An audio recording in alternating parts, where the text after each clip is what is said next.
அருந்தன் யாருக்கு, செந்தினி யாருக்கு? அருந்தன் எங்களுக்கு, செந்தினி முருகப்பெருமானுக்கு. சரி, யார் சொல்ல கேட்டீங்க வந்திருக்கீங்க? அப்படிலாம் சொல்ல முடியாது. என்ன பெரியவர், என்ன பள்ளிக்கூடத்து ஆசிரியர், நான் பதில் சொல்ல. இங்கிட்டு வாங்க. அப்படியெல்லாம் சொல்ல முடியாது. சட்ட சவுடால் இருமா, அப்படிதான் சொல்ல முடியாதா? சொல்ல முடியாது. நீங்க யாரு, எதுக்கு இங்க வந்திருக்கீங்க? அதே மாதிரி நான் சொல்ல முடியாதுன்னு சொன்னா என்ன பண்ணுவ?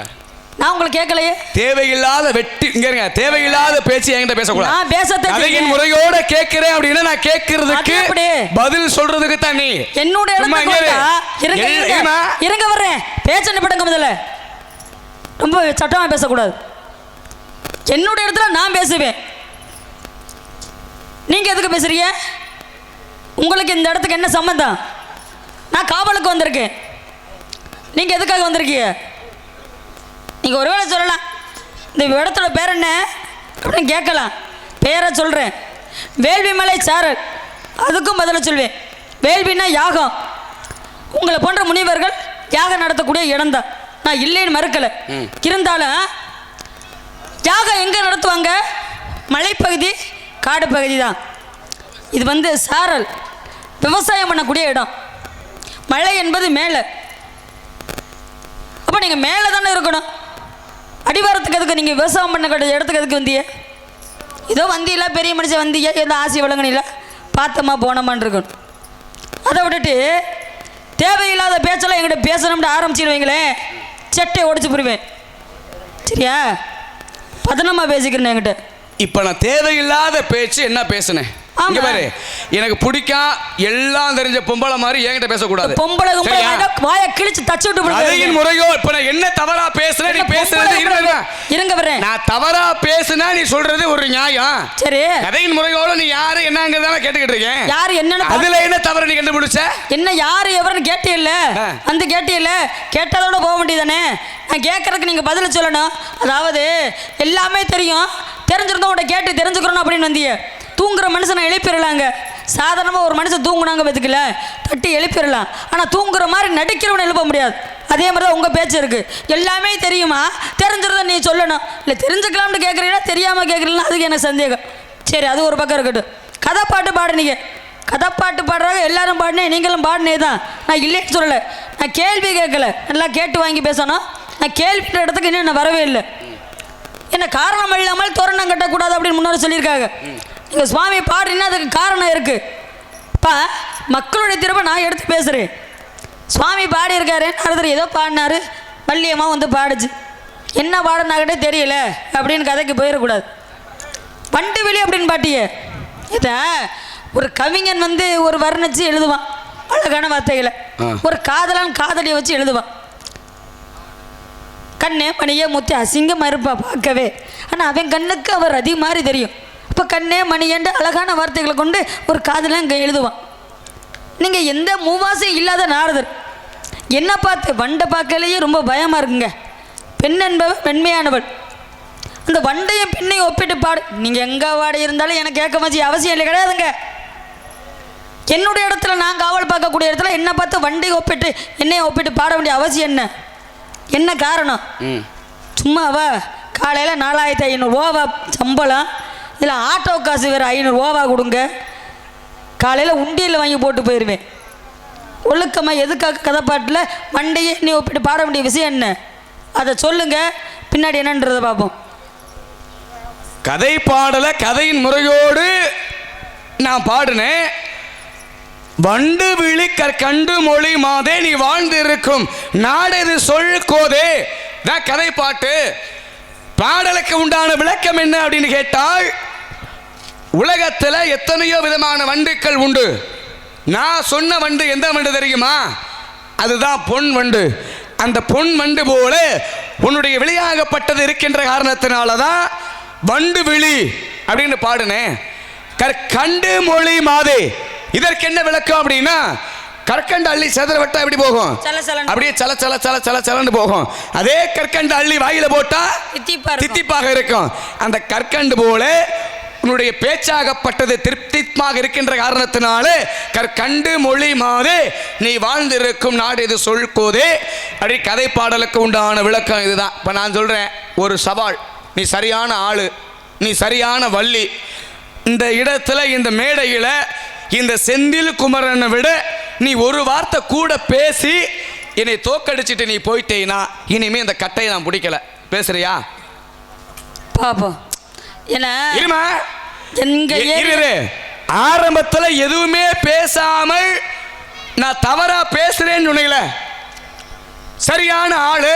நீ என்னை விட ஒரு வார்த்தை கூட பேசி ஜெயிச்சிட்டு போ. பேசுவோமா? எங்க எல்லைக்கு வந்து நின்றுக்கிட்டு எவ்வளவு சமத்தா பேசுறீங்க. அது தேவையில்லாத பேச்சு. இப்ப நான் கேட்கிறேன், மனிதர்களுக்கு எத்தனை அறிவு? மனிதர்களுக்கு 6 அறிவு. எத்தனை அறிவு? 6 அறிவு. சரி, மனிதர்களுக்கு 6 அறிவு. சரி, உனக்கு எத்தனை அறிவு? எனக்கு 6 அறிவு. மனிதர்களுக்கு 6, உனக்கு? உங்களுக்கு. நான் கேட்டதுக்கு மட்டும் முதல்ல சொல்லு, பிறகு நீ கேளு. சரி, உனக்கு எத்தனை அறிவு? 6 அறிவு இருக்கா? 6 அறிவை காட்டணுமா? உனக்கு 6 அறிவை காட்டினா நீங்க தாங்க மாட்டீங்க. உனக்கு 6 அறிவு இருக்குன்னு நான் நினைச்சேன். இப்ப வந்து பேசும் பொழுதுதான் தெரியுது உனக்கு 6 அறிவு கிடையாது, நீ 5 அறிவு ஜீவன் அப்படிங்கிறது. ஏன்னா புல்லுக்கு 1 அறிவு, புழுவுக்கு 2 அறிவு, மீனுக்கு 3 அறிவு, பறவைக்கு 4 அறிவு, விலங்குக்கு 5 அறிவு, மனிதர்களுக்கு 6 அறிவு, என்னை போன்ற முனிவர்களுக்கு 7 அறிவு, தெய்வங்களுக்கு 8 அறிவு. அதுவே எட்டாத அறிவு. அறிவியல கூட பிரித்து வைத்தது உண்டு. அறிவு இருக்கல. ஒரு விஷயத்தை சொல்லுங்க பாங்க, பேசு. இப்ப 5 அறிவுள்ள ஜீவன்றத நம்ம வந்து எதுவுமே தாழ்த்தி பேசக்கூடாது. இன்னைக்கு பாருங்களேன், 5 அறிவுள்ள மனுஷனுக்கு வந்து தரம் இல்லாம தெரியும். என்ன பேசணும், எப்படி நடந்துக்கிறணும் அப்படின்னு விதமே தெரியாது. பூலோகத்தில் உள்ளவங்களுக்கு அது யாருக்குமே எந்த விதமே தெரியாது. ஆனால் அந்த 5 அறிவு உள்ள ஜீவன் இப்போ சொன்னீங்க பற்றியில, 5 அறிவு உள்ள ஜீவன் நன்றி உள்ள ஜீவனாக இருக்கும். இப்போ ஆடு மாடுலாம் அழகாக புள்ள மாதிரி வளர்ப்போம். ஒரு பிள்ளை மாதிரி ஒரு கதைக்கு சொல்கிறேன் பாருங்களேன். ஒரு 6-7 வருஷமாக ஒரு மனுஷன் வந்து ஒரு ஆட்டு சின்ன குட்டியிலேருந்தே வளர்த்து வந்திருக்கார். அப்போ அந்த சின்ன குட்டியிலேருந்தே வளர்ந்து ஒரு 7-8 வருஷம் ஆனதுக்கப்புறம் அவள் ஊரில் ஒரு திருவிழா வர்றாரு. அப்போ திருவிழாவுக்கு நேர்த்தி கடனா அந்த ஆடு குட்டியை பெரிய குட்டியாகவோ பெரிய ஆடாயிருச்சு. அதை போய் நேர்த்தி கடை செய்யணும் அப்படின்ட்டு கோயிலுக்கு கூட்டிகிட்டு போயிட்டார். கூட்டிகிட்டு போய் ஆடை வெட்டும் பொழுது மஞ்சள் தண்ணி ஊற்றி அந்த தலை குழுக்குனாத்தே ஆடை வெட்டுவாங்க. அதை வந்து கணக்கு. அப்போ அந்த மஞ்சள் தண்ணி விட்டு ஆடை வெட்டி தலை 2 ஆயிடுச்சு. அப்போ இந்த பக்கத்தில் ஒரு பொம்பளை பிள்ளை உட்காந்து சொல்லிச்சான், அட பாவமே ஜீவனே, நீ தலையை குளுக்காமல் இருந்திருந்தா இப்போ நீ வெட்டாமல் இருந்திருப்பாங்க. இப்போ நீ தலையை குலுக்கி இந்த மாதிரி வெட்டுப்பட்டு சாக கிடக்கு ஏன்னு கேட்டாலும். அப்போ தான் அந்த ஆடு சொல்லிச்சான், நான் தலையை வெட்டாமல் இருந்திருந்தா குளுக்காமல் இருந்திருந்தா என்னை சின்ன குழந்தைகளிருந்தே புள்ள மாதிரி என்னை வளர்த்தாரு என் முதலாளி. அப்போ புள்ள மாதிரி வளர்த்தவருக்கு நான் நன்றி கடனா தலையை குளுக்காமல் இருந்திருந்தா இச்சபையில் மக்கள் எல்லோரும் அவரை இழிவாக பேசியிருப்பாங்க.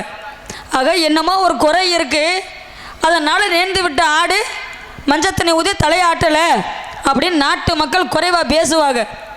பேசக்கூடாதுன்னு காரணத்தினால நான் தலையை ஆட்டினதுனால என் முதலாளி தலை நிமிர்ந்து இருக்காரு. நான் தலையை ஆட்டாமல் இருந்திருந்தா என்னை வளர்த்தவர் தலை குளிஞ்சு நிற்பார் அப்படின்ட்டு அந்த ஆடு நன்றி உள்ள ஜீவன் சொல்லிச்சான். உண்மையான விஷயம் தானங்க. அப்போ உனக்கு இருங்க வருமா, அப்போ உனக்கு 5 அறிவு இருக்குங்கிறத நீ ஒத்துக்கிற. இருங்க வர்றேன். அப்போ அந்த ஆடானது எவ்வளோ நன்றின்னு பற்றியில. இப்போ மனுஷப்பா சொல்லுங்க, என்னதான் உதவி செஞ்சாலும் அந்த ஏதாவது உதவி செஞ்சதுக்கு பதில் உதவி ஏதாவது 10 ரூபா காசு கேட்டால் என்னைக்கோ ஒரு நாளைக்கு 10 ரூபா காசு கேட்டால் கொடுப்பான். என்னடா ஒரு நாளைக்கு போனால் ஒரு சோறு போடுவான், கஞ்சி ஊற்றுவான். 2வது போன நாள் என்ன இப்படி வந்துட்டான், சரி இந்தா சாப்பிட்டு தொலை அப்படின்டுவோம். 3வது நாள் போனால் இதானடா உனக்கு வேலை அப்படின்னு எடுத்து வச்சு மூடிடுவோம், எதுக்குமே இல்லைடான்னு. ஆனால் அந்த 5 அறிவு உள்ள ஜீவன் அவ்வளோ ஒரு நன்றி உள்ள ஜீவனா. இன்னைக்கு நாயை தெய்வமாக வணங்கிட்டு இருக்கோம்.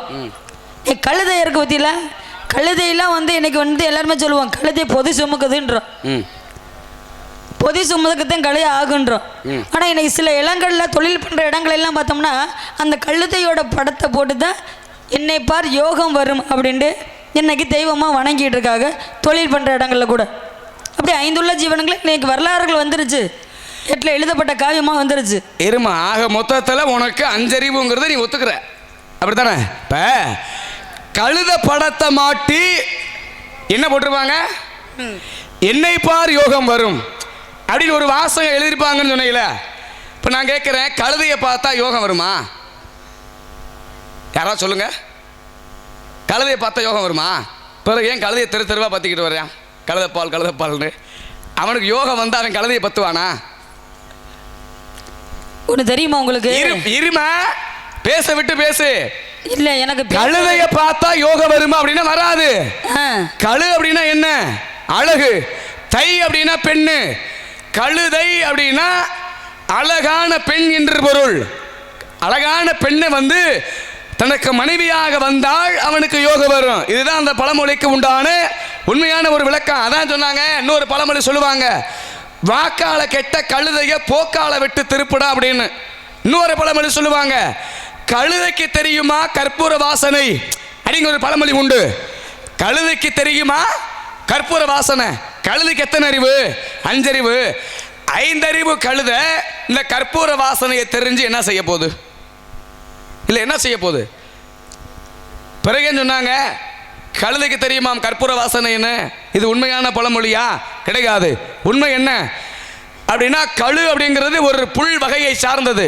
இன்னைக்கு பூலோகத்தில் கோரப்புல், அருகம்புல் அப்படி நிறைய புல் இருக்குல்ல, அதே போல கழு என்பதுமே ஒரு புல் வகை. ஆதி காலத்தில் அந்த கழுங்கிற புல்லை என்ன செஞ்சாங்க அப்படின்னு அறுத்து அதை நல்லா காய வச்சு அந்த புல்லாகப்பட்டதை பாயாக தைத்து அதில் படுத்து தான் தூங்குனாங்க அன்னைக்கு ஆதி காலத்தில். அந்த புல்லை அறுக்கும் பொழுது அதிலிருந்து எந்த ஒரு வாசனையும் வராது. அந்த புல்லை காய வைக்கும் பொழுது அதிலிருந்து எந்த வாசனையும் வராது. அந்த புல்லை பாயாக தைக்கும் பொழுது கற்பூர வாசனை வருமா? அதான் சொன்னாங்க, கழு தைக்க தெரியுமாம் கற்பூர வாசனை. இதுதான் உண்மையான பழமொழி. அதுக்காக கழுதையை பார்த்தா யோகம் வருமா அப்படின்னா ஒருபோது யோகம் வராது. அதாவது ஒரு பழமொழி சொல்றீங்களே, துப்பு கட்ட நாய்க்கு உப்பு கட்டம் நினைச்சு உருண்டையை பிடிச்சி கடிச்சிச்சான் அப்படின்றாங்க. நாயே துப்பு கட்ட நாயின்னு பேர் சொல்றீங்க. அது எதுக்கு அதை சொன்னாங்க அப்படின்டா, நக்கர நாய்க்கு செக்குன்னு தெரியுமா செவலிங்கம் தெரியுமா? ஏன்னா கூறுகட்ட நாய் 7 வட்ட சோறு திண்டு என்ன புண்ணியம்? அந்த நாய்க்கே கூறு இல்ல, அது 7 வட்ட சோறு திண்டு புண்ணியம் இருக்கா? எதுக்காக அந்த பழமொழியில சொன்னாலும் தெரியுமா? இப்போ நீங்கள் சொன்னீங்க கழுதப்பால் எதுக்கு தெருவா பத்திக்கிட்டு தர்றாங்கன்னு சொல்றீங்க. கழுதப்பால் குடித்த பிள்ளைகளுக்கு நோய் நொடி வராது, மருத்துவ குணம் முடியுது. உண்மைதானையா? மருத்துவ குணம் அடங்கியிருக்கு. கழுதப்பால் குடித்தவங்களுக்கு காலந்தோறும் ஜென்மம் முழுவதும் நோய் அண்டாது. அது மருத்துவத்தன்மை. என்னமா சாதாரணமாக பேசுகிறேன், எதை எடுத்து பழமொழி சொன்னேன். ஆடி காத்துல அம்மி பறக்கும்னு ஒரு பழமொழி உண்டு. இப்போ என்ன மாதம்? ஆடி மாதம். ஆடி காற்று அடிக்குதுல்ல, அம்மி பறக்குதா? அம்மி அடிக்கல. ஆடி காத்துல ஆடி மாதம் காற்று அடிக்குதுல்ல, அப்போ ஆடியில் அம்மி பறக்கும் அப்படின்னா ஆடி மாதம் வருஷம் அடிச்சுக்கிட்டு தான் இருக்கு. எந்த ஊரில் அம்மி பறந்துச்சு? வார்த்தைக்கு நல்லா இருக்கும், வாழ்க்கைக்கு ஒத்து வராத விஷயங்கள் வார்த்தை. அதுக்கு உண்மையான வார்த்தை என்ன தெரியுமா? ஆடி காற்றில் அம்மை பறக்கும். அதுதான் உண்மையான பழமொழி. ஏன்னா உடலை வந்து அம்மை நோய் போடுதுல, அதிகமா உஷ்ணமாக வெயில் அடிக்கின்ற பொழுது மாறி போயிருச்சு. பங்குனி சித்திரையில அம்மை போடும். அந்த அம்மை போடுறது வந்து முழுமையாக எப்பொழுது சரியாகும் அப்படின்னா ஆடி காத்து வீசுகின்ற பொழுது அந்த ஆடி காத்து உடல்ல பட்டுச்சு அப்படின்னா இந்த அம்மை என்ற நோய் சரியாகும். அதான் சொன்னாங்க, ஆடி காற்றில் அம்மை பறக்கும். இன்னொரு பழமொழி சொன்னாங்க, பொண்ணு கிடைச்சாலும் கிடைக்காது. என்ன? பொண்ணு கிடைச்சாலும் புதன் கிடைக்காது. வாரம் ஒரு புதன் வந்துக்கிட்டு தானே இருக்கு. வாரம் ஒரு புதன் வருதா இல்லையா? இன்னைக்கு பொண்ணு தாயா கிடைக்க மாட்டேங்குது, புதன் கிடைக்குதியா? வாரம் ஒரு புதன்கிழமை வந்துக்கிட்டு தானே இருக்கு. அப்போ பொண்ணு கிடைச்சாலும் புதன் கிடைக்கல அப்படின்னா இது உண்மையா? ஆனால் அதற்கு வேறு விஷயங்கள் உண்டு. ஆனால் முன்னோர்கள் வந்து சொல்லி வைத்த அர்த்தங்கள் வேறு. இன்னைக்கு நம்ம புரிஞ்சுக்கிற கூடிய அர்த்தங்கள் வேறு. சரி, அதெல்லாம் ஒரு வாரமா இருக்கட்டும். இப்போ நான் கேட்கிறேன், இதிகாசம் என்பது எத்தனை? உங்க பேர் என்ன சாமி? கலகப்பிரிய நாரதர். அதாவது மனித பிறவியா இல்ல தெய்வ பிறவியா இல்ல முனிவரா?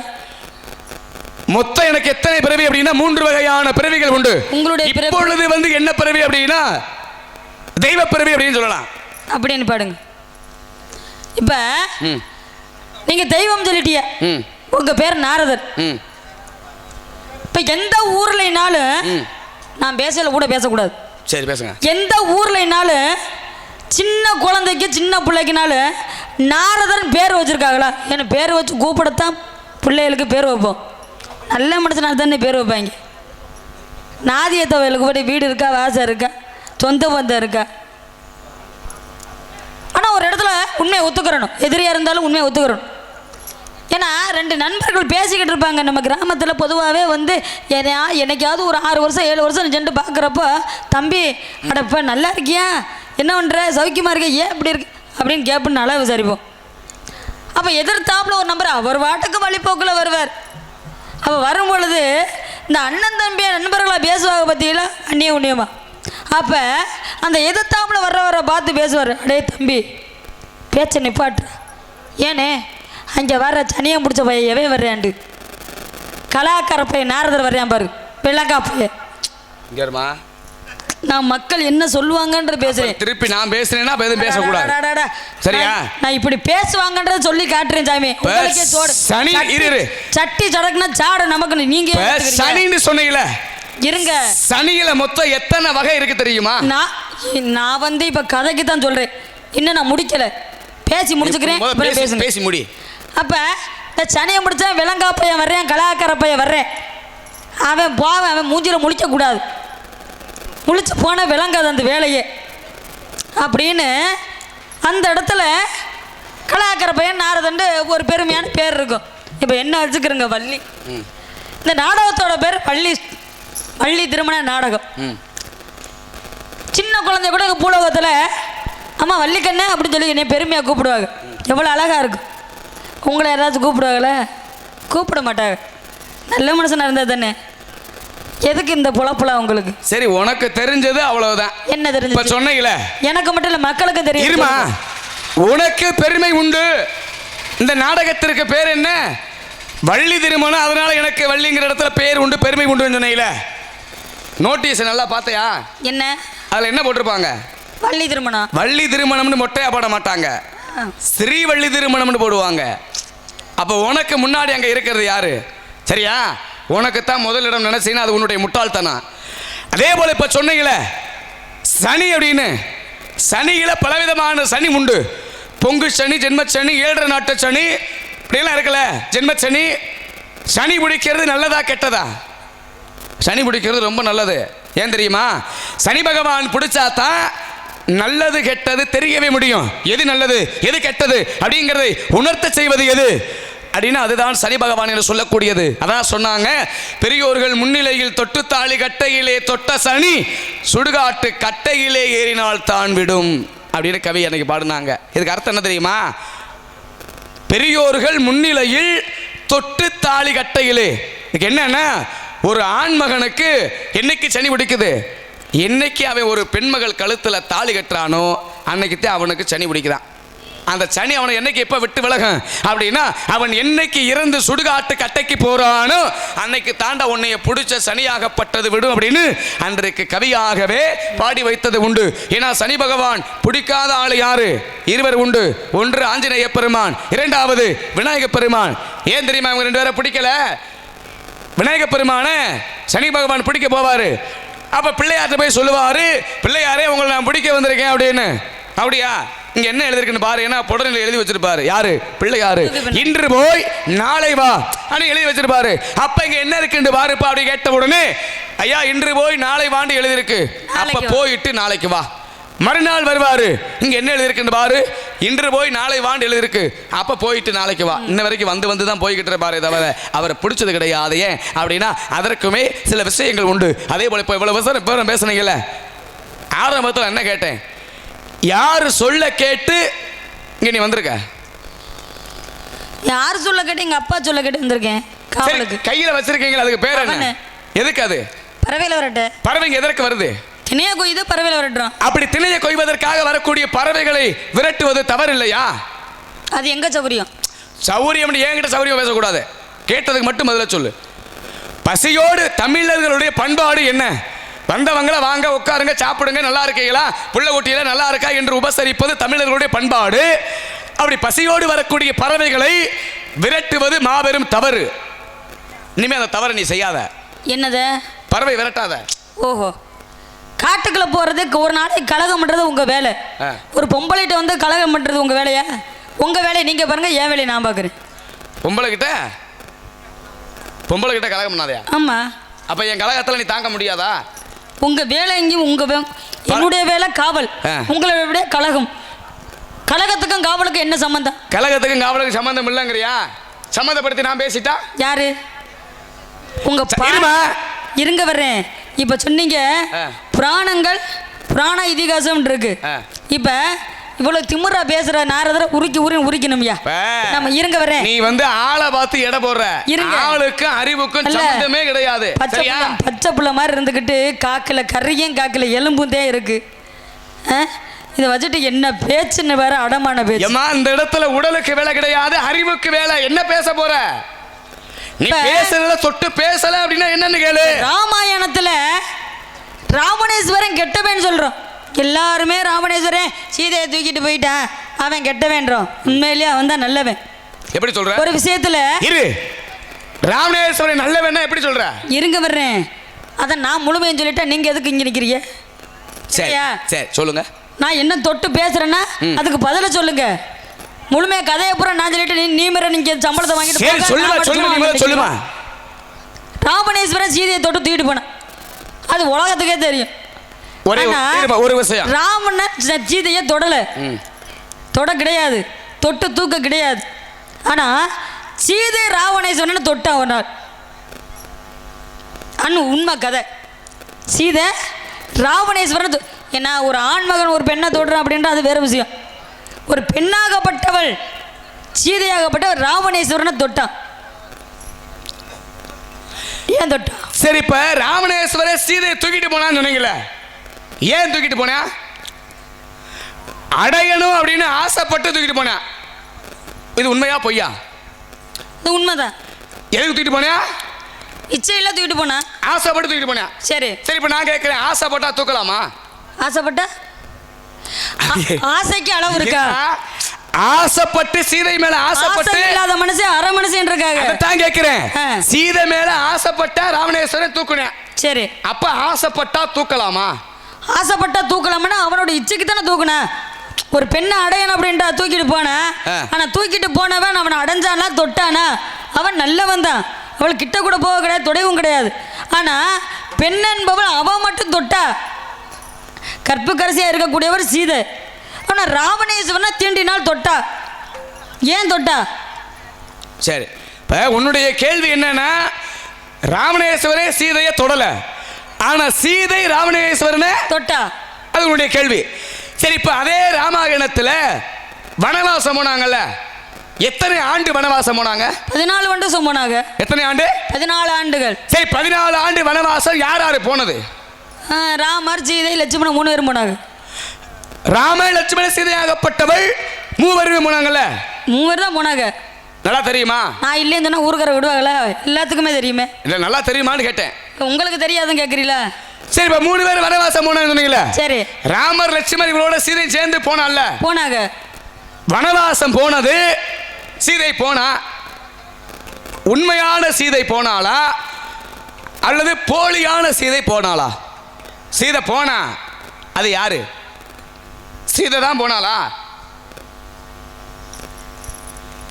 கேட்டதுக்கு யாரு போனது? வனவாசம் போனது யாரு? கேட்டதுக்கு பதில் தெரியல. அம்மா சரி ஏதாவது பேசிட்டு போயிருவோம் அப்படின்னா போயிடலாம். ஆனா அது இருமா, பதில் தெரியலன்னு நான் உள்ள போனனா? பதில் சொல்லாம உள்ள போனனா? இல்லையில, அதுக்காக ஏதாவது ஒண்ணு கேட்போம் அப்படின்ற விதத்துல கேட்க கூடாது. அப்படி இல்லாத ஒண்ணு கேட்கணும் அப்படிங்கிற அவசியம் எனக்கு கிடையாது. உலகத்துக்கு தெரியுங்க சீதை தான் கூட போனது அப்படின்ற. அப்புறம் சீதை தான் போனாலான்னு கேட்டா உங்க பேச்சா? என்னுடைய கேள்வி என்னன்னா, வனவாசம் சீதை போனது உண்மையான சீதை தானா? அதான உண்மையான சீதை பொய்யான சீதை? சீதைனா ஒண்ணு தானே, சீதைனா ஒருத்தி தானே. அப்படி கிடையாதுல, போலியான ஒரு சீதை உண்டு. அன்னைக்கு நெருப்புக்குள்ள இறங்க வச்சது யாரு? உண்மையான சீதை உள்ள இறங்கினாளா? அக்கினி குண்டத்துக்குள்ள இறங்கினவ யாரு? உண்மையான சீதை எரிஞ்சாளா? உள்ள இறங்கினாளா? கிடையாதுல. அப்ப அங்க போலியான சீதை உண்டு தானே? சரி, நான் கேட்டதுக்கு பதில சொல்லுங்க. என்ன கேட்ட?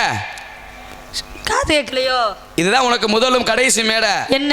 ஆள் பார்த்து மோத பழகு, சரியா? மோதுறது எனக்கு ரொம்ப பிடிக்கும். பாருங்க, பேச விட்டு பேசு. மோதுறது எனக்கு ரொம்ப பிடிக்கும். ஆனா கரையேற முடியுமான்னு தெரிஞ்சு யோசிச்சு நீ மோது. உங்களை விட பெரிய பெரிய ஆளுகளை நாங்க பார்த்து இறங்கி வந்தவங்க தான். யாரும்மா? நீங்க பெரிய ஆளு கிடையாது, பெரிய அம்மா கொடுக்கு.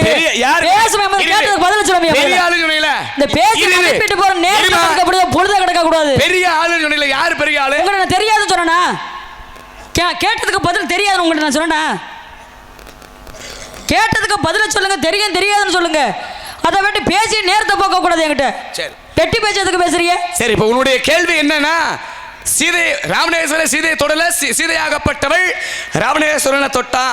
உண்மைதான், தொட்டா இல்ல? எப்ப தொட்டா, எதற்காக தொட்டா என்று கேட்டால், ராவணேஸ்வரன் ரொம்ப ஆசையா இருக்கான் சீதை மீது. ஆனா தொட்டா தலை வெடிச்சு போகுது, அதனால தொடல.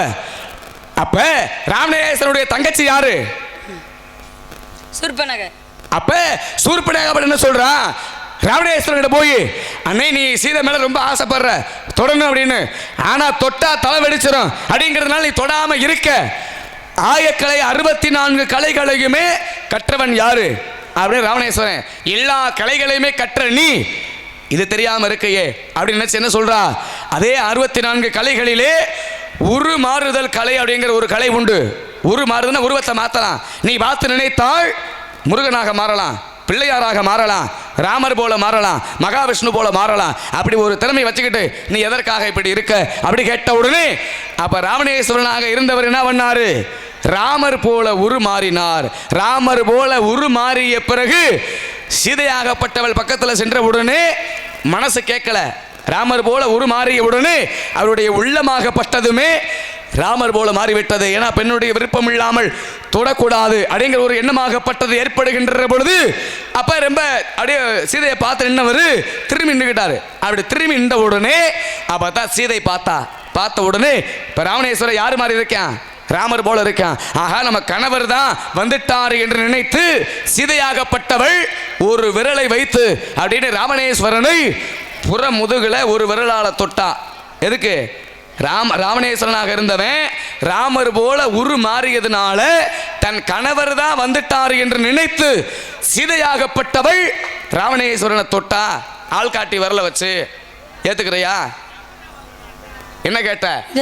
சீதை ராவணேஸ்வரனை தொட்டா. எப்ப தொட்டா அப்படின்னா இந்த காரணத்துக்காகத்தான் தொட்டா. ஆள் காட்டி விரலை வைத்து புறமுதுகுல தொட்டா.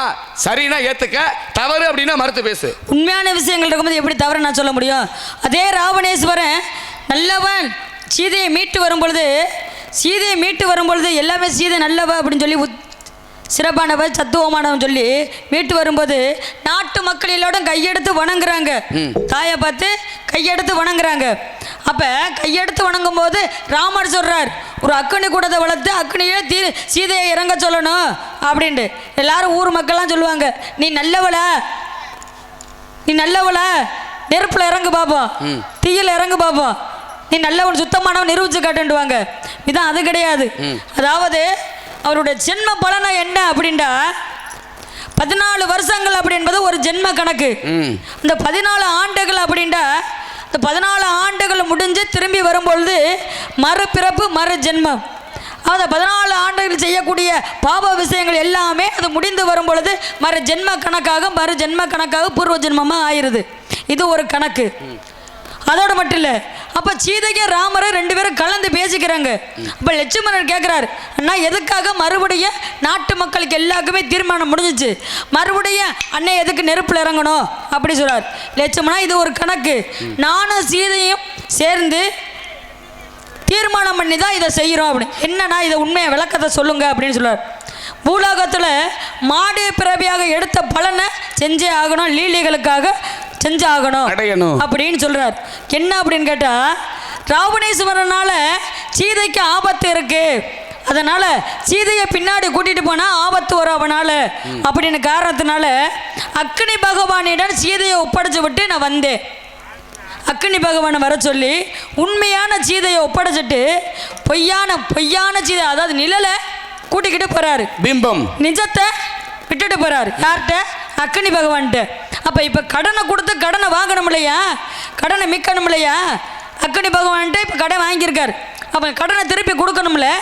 அதே போல் அந்த கடனை திருப்பி கொடுத்து சீதையை மீட்கணும் அப்படின்ற காரணத்தினால சீதையை ராவணேஸ்வரன்லேருந்து திரும்பி வரும் பொழுது அக்னியை வளர்த்து சீதையை அக்னியில் அக்குபணி பகவான்கிட்ட ஒப்படைச்சிட்டு பொய்யான சீதையை ஒப்படைச்சிட்டு மெய்யான சீதையை மீட்டு எடுக்கணும் அப்படின்ற காரணத்திற்காக அக்னியை வளர்த்து அக்னியை சீதையை அக்னியில் இறக்க வைக்கிறாங்க.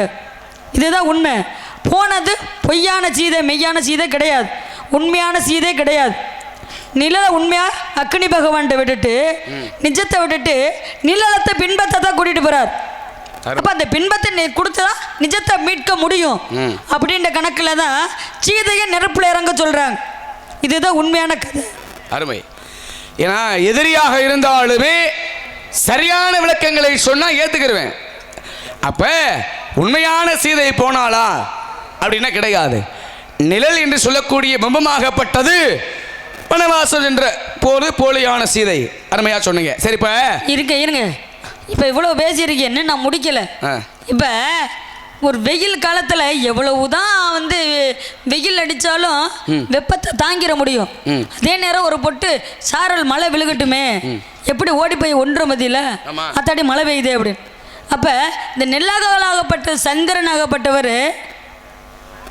சந்திரனாகப்பட்டவர் ஏன் மறைகிறார்? சரி, இப்போ எவ்வளவு வெயில் அடித்தாலுமே நம்ம நடந்து போவது உண்டு. ஆனால் கொஞ்சம் மழை விழுந்துச்சு அப்படின்னா எங்கேயாவது ஓடி ஒதுங்குவோம். அதான் சொன்னாங்க, கர்மத்தை தாங்கிறலாம் தர்மத்தை தாங்க முடியாது அப்படிம்பாங்க. செஞ்ச பாவத்துக்கான பலன் விதிகள். கர்மத்தை தாங்கிறலாம் ஆனால் தர்மத்தை தாங்க முடியுமா அப்படின்னா ஒருபோதும் தாங்கவே முடியாது.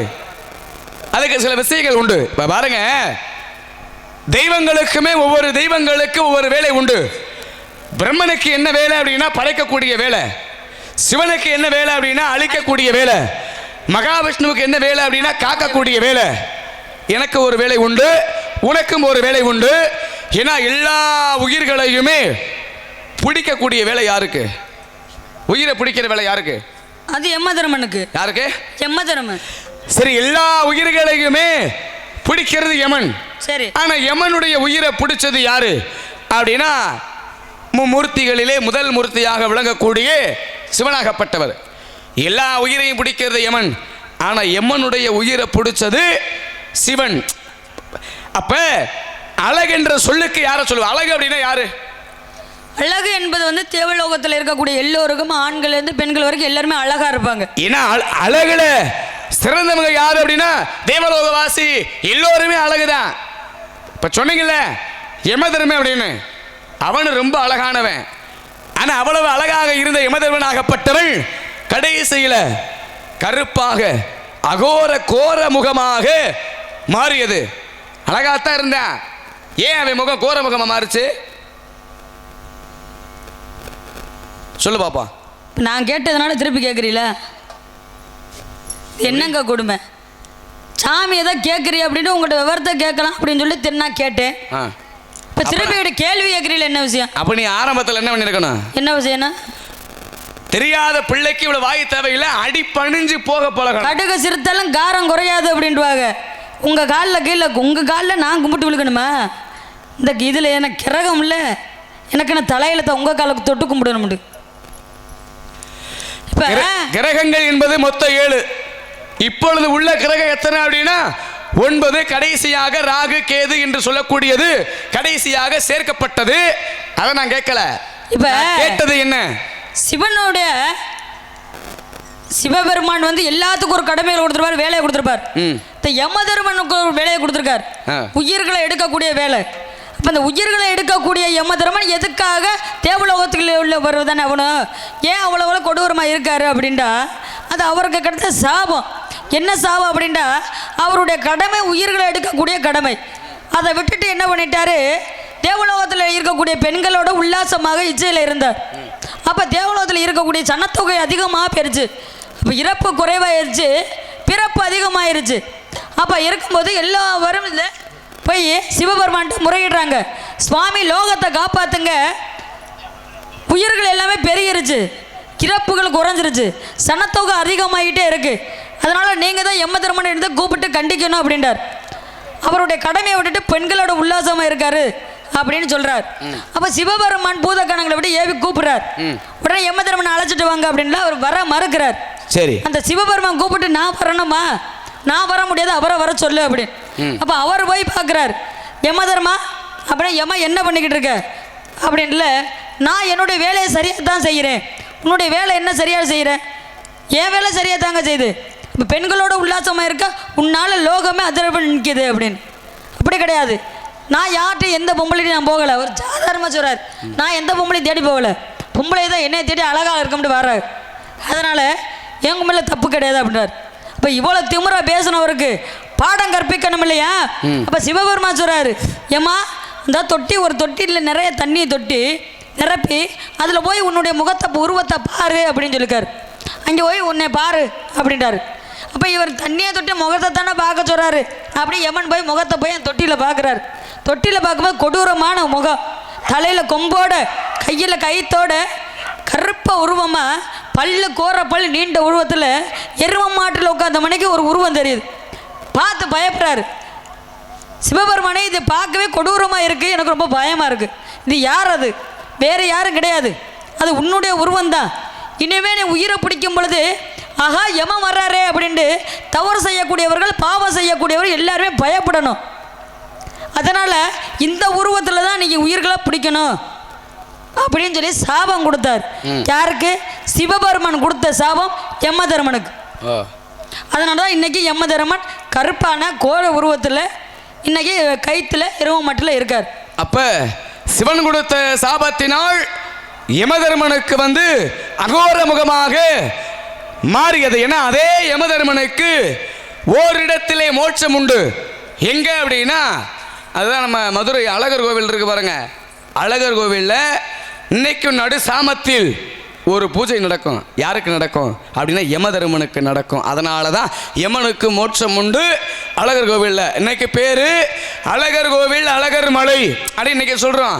ஆனால் அதற்கு முன்னாடி என்ன பேர் அப்படின்னா திருமாலினும் சோலை அப்படின்னு அதற்கு முன்னாடி பேர். அதே போல் என்ன விஷயங்கள் பேசணும் அப்படின்னா நிறைய பேசிக்கொண்டே இருக்கலாம். அதே போல் நீங்கள் ஒரு விஷயம் கேட்டீங்க, ஏன்னா சந்திரன் என்று சொல்லக்கூடியவர் எதற்காக மறைந்தார், அழகில்லாமல் குறைந்தார் அப்படிங்கிற ஒரு விஷயத்தை கேட்டீங்க. சந்திரன் அப்படின்னா யாரு? பிறை என்று சொல்லக்கூடிய நிலவு. நிலவுக்கு மறு பேர் சந்திரன். அவர் ஏன் அழகில்லாமல் போனார் அப்படின்னா அதற்கு காரணமுமே பெண்கள் தான். அதான் சொன்னாங்க, கவிஞர்கள் எழுதுனாங்கல்ல, இந்திரன் கெட்டதும் பெண்ணாளே, அந்த சந்திரன் கெட்டதும் பெண்ணாளே அப்படின்னு பாடல் வரிகளே உண்டு. சந்திரனுக்கு எத்தனை மனைவிகள் அப்படின்னா 27 மனைவிகள் உண்டு. அந்த 27 மனைவிகளுமே யாருடைய பிள்ளைகள் அப்படின்னா எனது அண்ணன் தக்கனுடைய பிள்ளை. நட்சத்திரங்கள் சொல்லுவோம்ல 27 நட்சத்திரங்கள் அப்படின்னு, அந்த 27 நட்சத்திரங்கள் தான் சந்திரனுடைய மனைவி. அப்ப 27 பெண்களையுமே திருமணம் பண்ணி அவரு 27 பெண்களோடையுமே நல்லபடியா பார்த்துக்கிட்டாரா? கிடையாது. ஒரே ஒரு பெண்ணை மட்டும்தான் நல்லா பார்த்துக்கிட்டாரு. மீதம் 26 பெண்களை கண்டுக்கிறவே இல்லை. அப்ப என்ன பண்ணாங்க? 26 பெண்களுமே போய் அப்பா கிட்ட போய் முறையிடுறாங்க. அப்பா அங்கே 27 பேருமே சந்திரனுக்கு திருமணம் பண்ணி கொடுத்தீங்க, ஆனால் அவர் ஒரு பெண்ணை மட்டும்தான் பார்த்துக்கிறாரு, எங்க 26 பேரை கண்டுக்கிறதே இல்லை அப்படியே சொன்ன உடனே அப்பாவுக்கு கோபம் வந்துருச்சு. பிள்ளைனுடைய வாழ்க்கை வீணா போயிடும் அப்படின்னு நினைச்சு என்ன பண்ணாரு? நேர சந்திரனை அழைத்து, சந்திரா நீ செய்வது தவறு, இப்படியெல்லாம் இருக்கக்கூடாது, நீ அழகா இருக்க அப்படிங்கிறதுனால ஆணவத்தோடு இருக்க, இப்படி இருந்தால் உன்னுடைய அழகு எல்லாமே குறையும்படி நான் சாபத்தை கொடுத்துருவேன் அப்படின்னு சொல்லிட்டாரு. அப்ப சந்திரன் கேட்கல. உடனே தக்கனாகப்பட்டவர் சாபத்தை கொடுத்துட்டாரு. என்ன சாபம் அப்படின்னா அழகாக இருக்க அப்படிங்கிறதுனால ஆணவத்தோடு இருக்க, இன்று முதல் உன்னுடைய அழகு எல்லாமே நாளுக்கு நாள் குறையும் அப்படின்னு சொல்லி சாபத்தை கொடுத்துட்டாரு. அந்த அழகு குறையுதுல, அதுதான் தேய்பிறை. தேய்பிறைன்னு சொல்றோம்ல, தேய்பிறை என்று சொல்லக்கூடியது தக்கன் கொடுத்த சாபம். அப்ப நம்முடைய அழகு எல்லாம் குறைஞ்சுக்கிட்டே இருக்கு அப்படின்னு நினைச்சு என்ன பண்ணாரு? நேர எங்க அப்பா பிரம்மன் கிட்ட போறாரு. அப்ப பிரம்மன் கிட்ட போய் நடந்தது எல்லாம் சொல்கின்ற பொழுது அப்ப பிரம்மன் என்ன சொல்றாரு? எப்பா எல்லாமல்ல இறைவன் யாரு அப்படின்னா சிவனாகப்பட்டவர், அதனால நீ சிவனை நாடிப்போ அப்படி சொன்ன ஒரு காரணத்தினால அதற்கு அடுத்தபடியாக சிவன் கிட்ட போறாரு. அப்ப சிவன் கிட்ட போய் நடந்ததை எல்லாம் சொல்லும் பொழுது அப்ப சிவன் என்ன செய்யறாரு? எப்பா உன்னுடைய அழகு குறைவதற்கு காரணம் ஒரு முனிவர் கொடுத்த சாபம். தக்கன் என்று சொல்லக்கூடிய முனிவர் கொடுத்த சாபம். சாபத்தை போக்க யாராலும் முடியாது. ஆனால் நீ என்னை நாடி வந்த காரணத்தினால அதுல இருந்து உனக்கு கொஞ்சம் விமோச்சனம் தர்றேன் அப்படின்னு சொல்லி என்ன பண்ணாரு, அந்த ஒரு பிறையாகப்பட்டதை எடுத்து தன்னுடைய ஜடாமுகுடத்திலே வைத்து அப்பதான் சிவனாகப்பட்டவர் ஒரு வரம் கொடுத்தார். என்ன வரம் அப்படின்னா, தக்கன் என்று சொல்லக்கூடிய முனிவன் கொடுத்த சாபத்தின்படி 15 நாளைக்கு உன்னுடைய அழகு குறையும், அதுவே தேய்பிறை என்று சொல்லக்கூடியது. ஆனால் நான் கொடுத்த வரத்தின்படி 15 நாளைக்கு உன்னுடைய அழகு வளரும், அதுவே வளர்பிறை என்று சொல்லக்கூடியது. அப்ப தேய்பிறை வளர்பிறை என்று சொல்லக்கூடியது உருவானது யாரால அப்படின்னா பெண்களால. அதே போல அதே சந்திரனுக்கு அழகு இல்லாமல் போனது யாரால அப்படின்னா அதுவும் பெண்களால தான். அதான் சொன்னாங்க, ஏன்னா ஒரு பெண்ணாகப்பட்டவள் நினைத்தால் எதையும் சாதிக்கக்கூடிய தன்மை உண்டு. ஏன்னா ஒரு தாய் 10 பிள்ளைகளை பெற்று கூட நல்விதமாக வளர்த்து விடுவாள். ஆனால் கடைசி காலத்தில் அந்த 10 பிள்ளையும் சேர்ந்து இந்த ஒத்த தாய்க்கு ஒருவா சோறு ஓட மாட்டேன். அதுதான் இன்னைக்கு உள்ள என்ன உண்மைதானே, அதுதான் இன்னைக்கு உள்ள உலகமாகப்பட்டது. அதே போல் ஏன்னா இப்படியெல்லாம் இன்னும் பேசணும் அப்படின்னா நிறைய விஷயங்கள் பேசிக்கொண்டே போகலாம். கதையின் முறையோடு இப்போ இந்த இடத்துக்கு நீங்கள் காவலுக்கு வந்திருக்கேன்னு சொன்னீங்கல்ல, மறுபடியும் அங்கே தான் போவேன். இருங்க சாமி. என்ன இதுக்கு பேர் என்ன சொன்னீங்க? இதுக்கு பேர் எது? இதுக்கு பேரா? இதுக்கு பேர் என்ன அப்படின்னா மகதியாள் என்று பேரு. மகதியாள்னா? மகதியாள்னா என்னுடைய பாடலுக்கு மீட்டக்கூடிய இசை கருவி. அது வந்து கருவியா இல்ல பெண்ணா, உயிருள்ள ஜீவனா அப்படி கேட்குறீங்களா? இது ஆனா பெண்ணா அப்படின்னா இது பெண்ணு. பெண் அதாவது கதையை விளக்கமா சொல்லணும்லனே. இப்போ சும்மா பெண்ணு அப்படின்டா, பெண்ணு அப்படின்னா எனக்கு தங்கச்சி முறை வேணும். தங்கச்சி முறைன்னா அது எப்படி? என்ன எப்படின்னா, சும்மா நடக்கிறவர் போய் தெருவில் வரவளே தங்கச்சி அப்படின்னு சொல்றதும் இருக்கு. மக பெரிய மகளை தங்கச்சி அப்படின்னு சொல்ற மாதிரியே இருக்கு. சரி, அப்ப இது எப்படி தங்கச்சின்னா உங்களுக்கு? ஏமா நான் சொல்றது நல்லா புரியும். படைத்தது யாரு அப்படின்னா தந்தை பிரம்மனாகப்பட்டவர். என்ன உறவு வேண்டும் அப்படின்னா எனக்கு தங்கச்சி முறை வேண்டும். என்ன பிரம்மால படைக்கப்பட்ட பொருள் எல்லாமே எனக்கு அண்ணன் தங்கை முறை தானே வேணும். அப்ப தங்கையாக இருந்து கொண்டு என்னை பார்த்து ஆசைப்பட்டா, நான் எவ்வளவு புத்திமதி சொன்னேன், இவளுக்கு அறிவில்லை, அறிவில்லாமல் என்னை பார்த்து ஆசைப்படும் பொழுது சரி இப்படியெல்லாம் ஆசைப்படுறவளை உனக்கு என்னம்மா பிரச்சனைன்னு கேட்டேன்.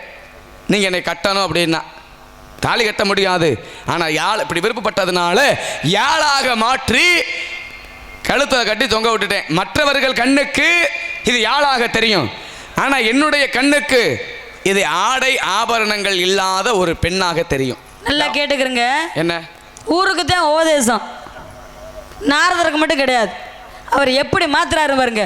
அப்படியே அந்த பொம்பளை பூலோகத்தில் இருக்கிற பொம்பளைல மேலே பழிய தூக்கி போட்ட மாதிரியே பேசுறாரு. மகதியால் உங்க தங்கச்சி, தங்கச்சின்றவ உங்களுக்கு தான் சங்கீதம் தெரியும், அவளுக்கு தெரியாது. அப்போ சங்கீதம் கற்றுக்கிற வந்தவ அவளை பார்த்து நீங்கள் வந்து கிளவிய கூட விடாத ஆளு மனசு. நில்லுங்க, சொல்லு. ஏன் உங்களுக்கு ரோசம் வருது? நான் கதையை தான் சொல்கிறேன். சாதாரண ஒரு கிளவியை கூட விட மாட்டோம்னு காதலிச்ச மனுஷன். அப்போ ஒரு பொம்பளை பிள்ளை ஆசைப்பட்டுச்சு, சங்கீதம் கற்றுக்கிற ஆசைப்பட்டுச்சுன்னா என்னால் முடியாது. பொம்பளை நல்லா இருக்கவன் அந்த முறை தங்கச்சின்றதை கூட மறந்துட்டார் மனுஷன். ஆசைப்படவும் பிள்ளை மேலே ஆசைப்பட்டு அவன் என்ன பண்ணிட்டா, நம்ம அண்ணெல்லாம் ஆசைப்பட்டுட்டாரு தங்கச்சின்னு கூட பார்க்காமேண்டு போய் தற்கொலை பண்ணிக்கிறது, செத்து போச்சு. கொலகார பாவி. ஒரு புள்ள உயிரை கொண்டு விட்டு தங்கச்சின்னு கூட பார்க்காம ஆசைப்பட்டாருன்னு சொன்னீங்களே, நான் உன்னை பார்த்து கூட ஆசைப்படுறேன். இருங்க, நான் கதைக்கு முடிச்சுக்கிறேன். அப்போ அந்த பிள்ளையோட முதுகு நாடு எலும்பு எடுத்து யாழா செஞ்சு போட்டிருக்கார். மண்ணாசை பெண்ணாசை மூவாசை இல்லை வருது தானே. அந்த யாழை வந்து எதுக்குமே இல்லாமல் பொம்பளை மாதிரி சொல்லப்போனால் உடம்புல ஒட்டு துணி இல்லாமல் ஆசை இல்லாத நாதர் அது பாருங்க தினமும் காலையிலையும் சாயந்தரமும் பொழுதோட அதை போட்டு தங்கச்சின்னு தடவிக்கிட்டு இருக்க மனுஷன் இவர் நாரதரா வெக்கம் இல்லாமல் சொல்லிக்கிறேன். ஆசையில் வந்து 2 வகை உண்டு. ஒன்று சிற்றின்பம், இன்னொன்று பேரின்பம். சிற்றின்பம் அப்படிங்கிறது காமமான ஆசை, பேரின்பம் அப்படிங்கிறது பக்தியான ஆசை. காம ஆசை என்பது அடியனுக்கு எப்பொழுதுமே கிடையாது. ஆனால் பேரின்ப ஆசை, பக்தியான விஷயங்களை பார்த்து நான் நிறைய ஆசைப்படுவது உண்டு. ஏன்னா ஒரு நேரத்தில் சத்தியவான் மனைவி சாபத்தில் கிட்ட நான் போனேன். அன்னைக்கு அந்த பொம்பளை கிட்ட போனேன். போகாத பொம்பளை இல்லை, வருஷப்படுத்துங்க. ஆமா, அப்படி அத்தனை பொம்பளை கிட்ட போயிட்டு இன்னைக்கு இந்த பொம்பளை கிட்ட வந்திருக்கேன். அதுக்கு என்ன பண்றது? நீங்க தான் பொம்பளைய பார்க்காத இடம் இல்லை, போகாத வீடு இல்லைன்னு தெரியுமில்ல. அப்ப போகாத தேவையில்லாத பேசக்கூடாதுமா. அதான் சொன்னாங்க, முயலும் வெல்லும் ஆமையும் வெல்லும் முயலாமை வெல்லாது. ஒரு ஓட்ட போட்டி வைக்கிறான். ஒரு முயலுக்கு ஆமைக்கு தரையில் ஓட்ட போட்டி வச்சா எது வெற்றி பெறும்? முயல் வேமா ஓடிடும், ஆமை ஓட முடியுமா? முடியாது. அதே ஓட்ட போட்டியை தண்ணிக்குள்ளே வச்சா ஆமை தான் முத போகும், முயல் தோற்று போயிடும். அப்போ அவைவே இடத்துல அவைவே பெரிய ஆளுதான். சரியா? அதே போல் ஏன்னா புலங்களையுமே அடக்கக்கூடிய ஜீவன் எது அப்படின்னா அதுவுமே ஆமை என்று சொல்லக்கூடியது. சில பேர் சொல்லுவாங்க, ஆமை புகுந்த வீடு முருகா முருகா இருக்கட்டும், என்ன ஆமை புகுந்த வீடு விளங்காதுன்னு. ஆமைக்கு உள்ள எத்தனையோ மகத்துவம் நிறைய உண்டு. ஒரு ஆமைக்கு ஆயுள் காலம் எத்தனை தெரியுமா? 850 ஆண்டு. ஆமை மட்டும்தான் 850 வருஷம் உயிர் வாழக்கூடியது ஆமை ஒன்று தான். அதே போல் இப்போ ஒரு ஆமை இருக்குன்னு வைங்களேன், பிறக்கும் பொழுது பிறந்து பருவம் வரும் பொழுது ஒரு இடத்துல முத எங்கே முட்டை போடுதோ அதே இடத்துல தான் உயிர் இருக்கிற வரைக்கும் முட்டை போடும். கன்னியாகுமரியில் இருக்கிற ஆமை கன்னியாகுமரியில் முட்டை போட்டுச்சுன்னு வைங்க, அந்த ஆமை ராமேஸ்வரம் வரும், தொண்டி போகும், எல்லா இடத்துக்கும் போகும்.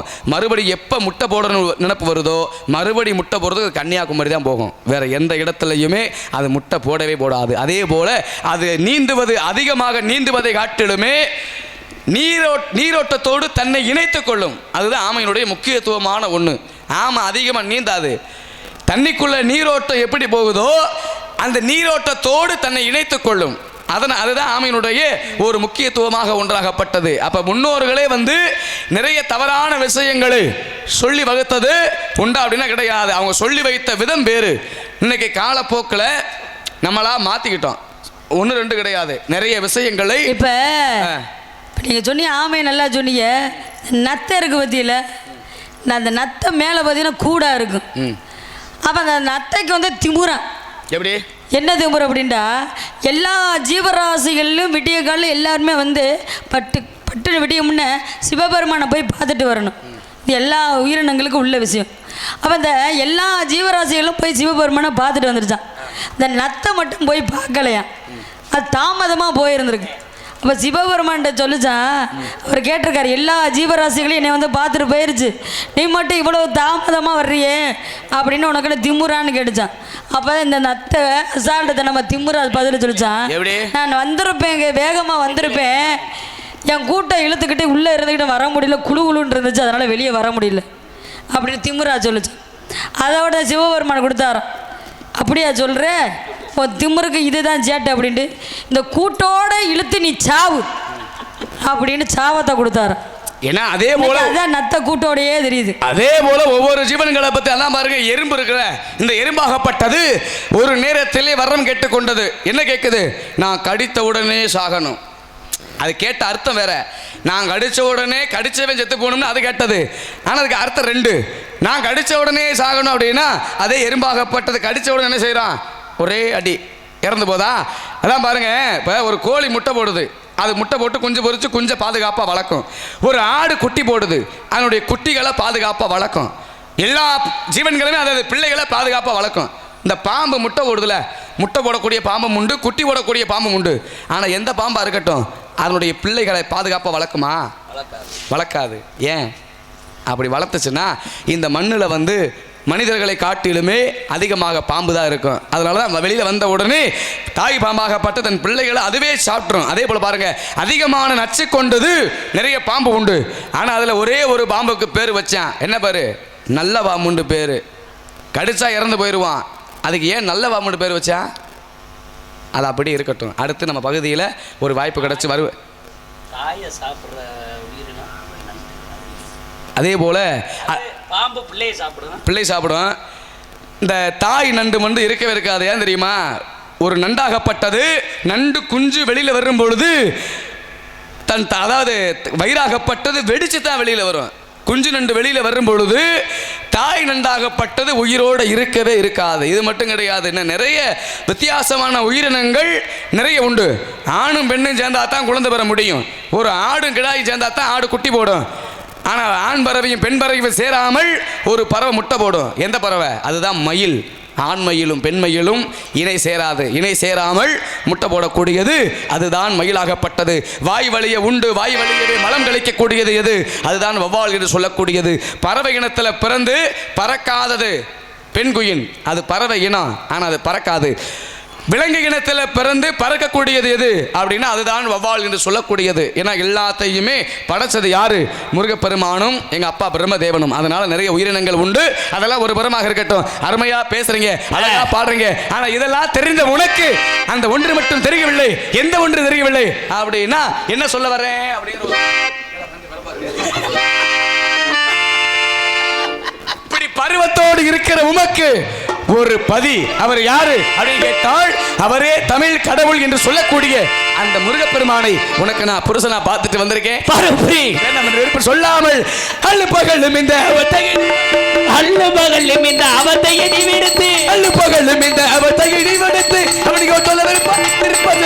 சொல்ல கொடுத்து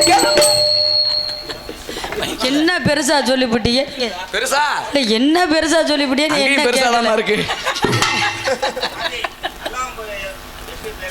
என்னப்ப நல்லா சரி, இங்கேயும் பாம்பு பிரச்சனை.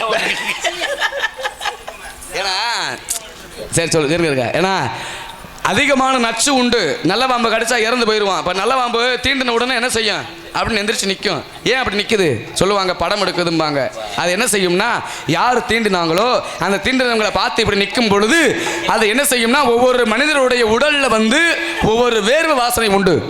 யார் தீண்டினாங்களோ தீண்டினவங்களை மட்டும் பார்த்து அந்த வேர்வை வாசனையை இழுத்து வச்சுக்கிறோம். அப்படி இழுத்து வைத்துக் கொண்டு எத்தனை ஆண்டுகள் ஆனாலும் சரி அந்த தீண்டினவனை மட்டும் பழி வாங்கணும் அப்படிங்கிற எண்ணமாகப்பட்டது அந்த பாம்புகளை ஓடிக்கிட்டே இருக்கும். அப்ப அந்த பாம்பு இறந்தாலும் சரி அந்த வாசனை வந்து மற்ற ஒரு பாம்பு கிட்ட கடத்திட்டு தான் போகும். அதான் சொல்லுவாங்க நல்ல பாம்பு அடிச்சா முழுமையை அடிக்கணும், இல்லைன்னா அடிக்க கூடாதுன்னாங்க. ஆனா நல்ல பாம்புன்னு ஏன் பேர் வச்சாங்க அப்படின்னா ஒரு நல்ல பாம்பு கடிச்சு ஒருவன் இப்ப நல்ல பாம்பு கடிச்சு ஒருத்தவங்க இறந்து போறாங்கன்னு வைங்களேன். அப்படி இறந்த பிறகு இந்த பாம்பு என்ன செய்யும்? ஒரு சில ஆளு பாம்பு அடிச்சிருவாங்க. அப்படி அடிக்கலைன்னா என்ன செய்யும் அப்படின்னா 3 நாள் கழித்து அந்த பாம்பு தன்னைத்தானே உருக்கி கொண்டு அதுவா இறந்து போயிடும். நம்ம கடிச்சவை இந்த மண்ணில் இல்லையே, இனிமேல் இந்த மண்ணில் நம்ம இல்லை இருக்க தகுதி கிடையாது அப்படி தன்னைத்தானே உருக்கி கொண்டு அந்த நல்ல பாம்பு இறந்து போயிடும். அதனால அதுக்கு பேரு நல்ல பாம்புன்னு பேரு. அது கூட பாருங்க, கடிக்கிறதுல கூட சில மாற்றங்கள் உண்டு. அதே பாம்பு இப்படி கடிச்சா விஷம் கிடையாது, இப்படி கடிச்சாத்தான் விஷம். ஏன்? அதுக்கு பல்லு எங்கே இருக்கும்? விஷப்பல்லு அப்படின்னா இங்கே இருக்கும், நாடியில் இருக்கும். அதனால் இப்போ நேராக கடிச்ச விஷம் கிடையாது, அதுவுமே இப்படி கடிச்சாத்தான் விஷம். நீ கதைக்காக காட்டுக்குள்ளே வந்திருக்க, நான் உண்மையிலேயே காட்டுக்குள்ளே தெரியக்கூடியவன். அதனால் பறவைகளை பற்றி பல ஜீவன்களை பற்றி நிறைய தெரியும். இருந்தாலும் ஆமாம்மா புருஷன் பார்த்து வந்திருக்கேன், மாப்பிள்ளை பார்த்து வந்திருக்கல. உனக்கு நான் பார்த்துட்டு வந்தது புருஷன் கிடையாது, மாப்பிள்ளை கிடையாது, புருஷனாகப்பட்ட நான் பார்த்துட்டு வந்திருக்கேன். புருஷன் யாரு? அவதார புருஷன், தத்துவ புருஷன், கழுத்து புருஷன், வயிற்று புருஷன், எத்தனையோ புருஷன் இருக்குல்ல. சரி, புருஷன்னா பேரு தமிழ் கடவுள் ஆகிய முருகப்பெருமான். முருகப்பெருமான் குல கடவுள் தானே, குடும்பம் நடத்த முடியுமா? ஏன்டா மனசு வச்சா முடியும்ல? மனசு வைக்கல. முருகப்பெருமான் எனக்கு பிடிக்கல. உனக்கு மனசே இல்லையம்மா? எனக்கு பிடிக்கல, மாப்பிள்ளை பிடிக்கல, வேற மாப்பிள்ளை பார்த்து வாங்க. கூட்டி கொடுப்பது உங்கள் கோத்திரத்தின் முறையா? கூட்டி கொடுப்பது உங்கள் கோத்திரத்தின் முறையோ? ஒட்டமா ஒட்டி வந்த கைவரிசை செல்லாதுவோ? அறிவில்லா மன சிறுமி, யாரை பார்த்து கூட்டி கொடுப்பது கேட்கிறீங்க? புத்தி இல்லாதவருக்கு புத்தியை கூட்டி, அறிவில்லாதவருக்கு அறிவை கூட்டி, பல விதத்தில் பெருமைகள் தேடி கொடுக்கிற என்ன பார்த்து கூட்டி கொடுப்பவன் என்று கேட்ட ஒரு காரணத்தினாலே இன்று சூரிய அஸ்தமனத்திற்குள் உனக்கும் அந்த முருகப்பெருமானுக்கும் திருமணத்தை முடிச்சு வைக்கிறேன். இது சத்தியம், சத்தியம். தங்கச்சி அண்ணே, என்னடா ஏன்டா வேணாம்னு சொல்ற? அது இல்லை, என்ன முருகப்பெருமான் பிடிக்காமையா இருக்கு? அதானே கேட்குறேன். அதெல்லாம் எனக்கு பிடிச்சிருக்குண்ணே. ஏன்னா இதனால் நாள் வரையும் முருகப்பெருமான் வந்து என்னை பார்க்க வரல. சரி, அதனால இவர்கிட்ட கலகத்தை பண்ண அவர் தேடி ஓடி வந்துருவார் அப்படின்ற காரணம் அவர்கிட்ட கலகத்தை பண்ணி விட்டுருக்கேன். இப்போ அவர் வருவார் பாருங்க முருகப்பெருமான். முருகா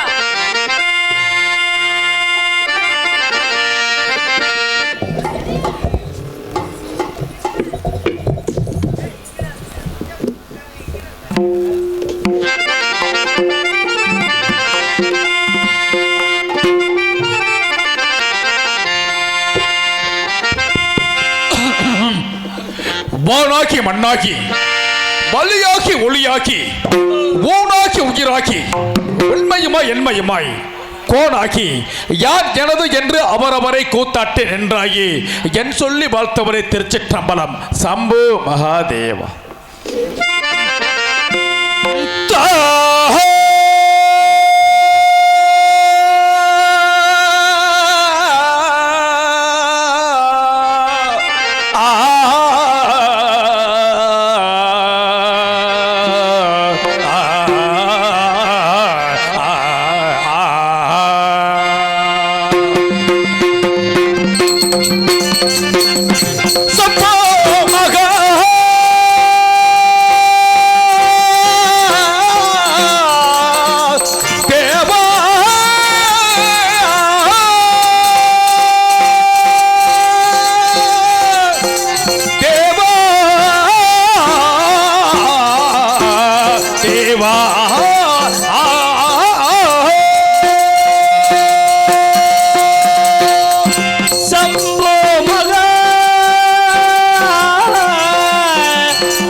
பாதம் தொட்டு வணங்கிட எனக்கு வரம் அருள்வாய்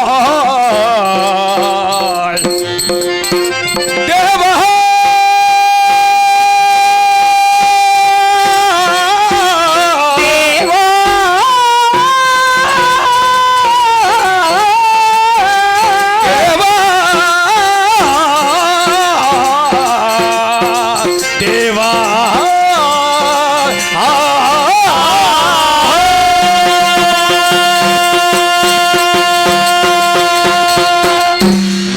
சிவாய நமக. ஓம் நமச்சிவாய நமக. ஓம் நமச்சிவாய நமக.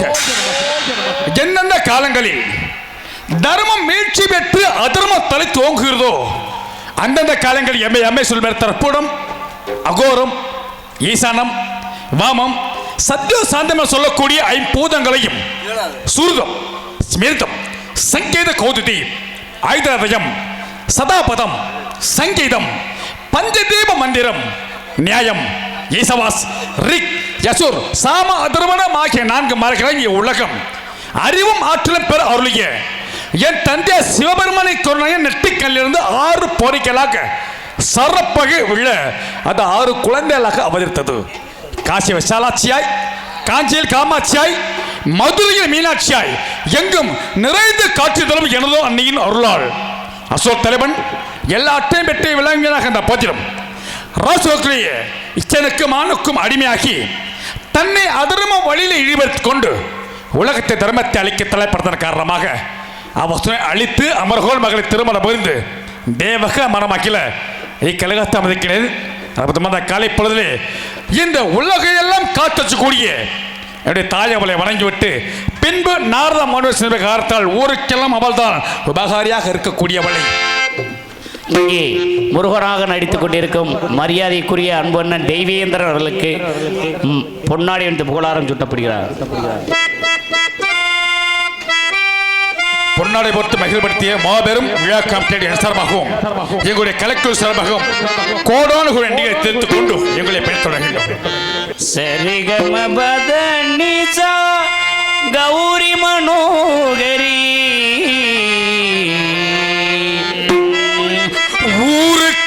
ஊருக்கெல்லாம் அவள்தான் உபகாரி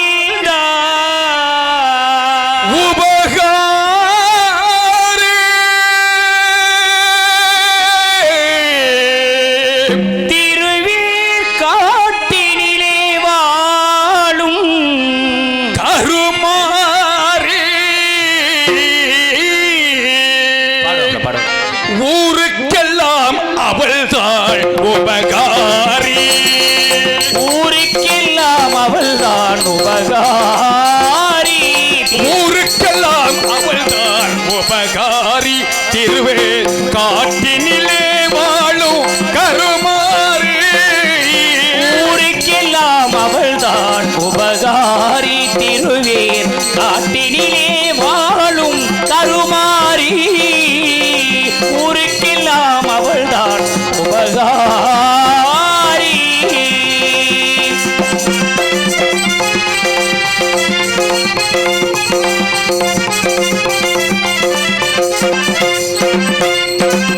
வேருக்குள் நீர் போலே காத்திடுவார்.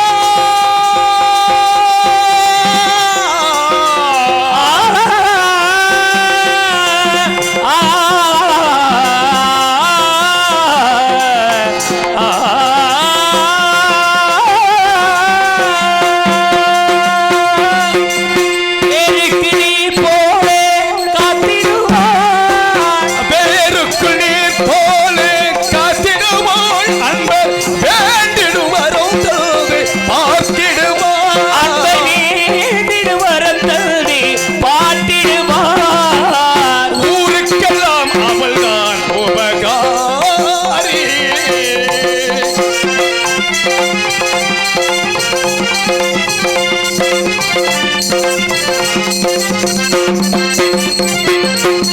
பாருக்கெல்லாம் அன்பை தருமாறி பாடும் பக்தர்கள் நெஞ்சமதில் வருமாறு.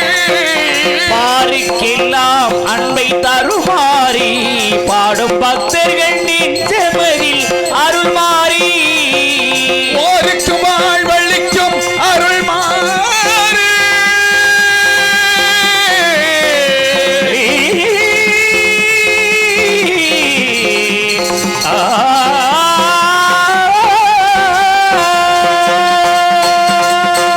யாருக்கு வாழ்வழிக்கும் அருள்மாறு அன்பர் வேண்டிடுவரும் தோது அருள்மாறு.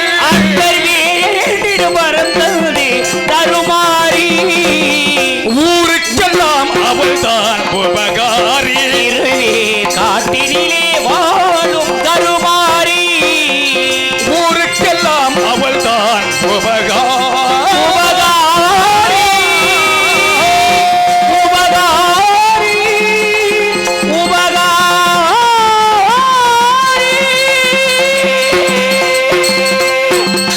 மாறாக நம்முடைய கிராமத்திலே கூடிய அந்த அரியநாச்சி அம்மன் தானே, அந்த அம்மனை வணங்கி வைத்த கூட அங்காள பரமேஸ்வரர். ஆமாங்க, அங்காள பரமேஸ்வரி.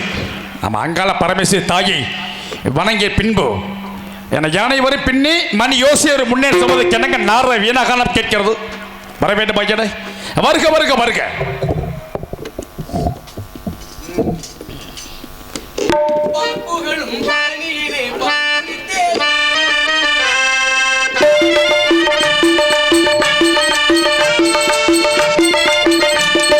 பாப்புகளும் பழனியிலே பங்குனி தேரோட்டம் பார்த்து மகிழ தானே இங்கு கடல் போல் கூட்டம்.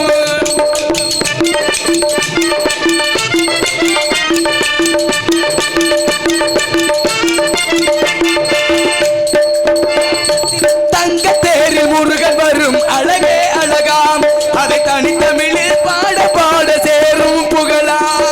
தங்கத்தீரில் முருகன் வரும் அழகே அழகா அதை தடித்தமிழில் பாட பாட தீரும் புகழா பார்ப்புகளும் பழனியிலே பங்குனி தேரோட்டம், அதை பார்த்து மகிழ தானே கடல் போல் கூட்டம்.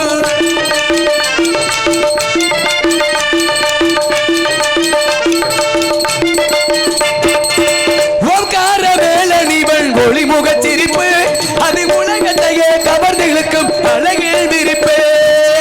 ஓங்கார வேலனவன் ஒளிமுகச் சிரிப்பு இந்த உலகத்தையே கவர்ந்திருக்கும் அழகில் வியப்பு பார்ப்புகளும் பழனியிலே பங்குனி தேரோட்டம், அதை பார்த்து மகிழ தானே கடல் போல் கூட்டம்.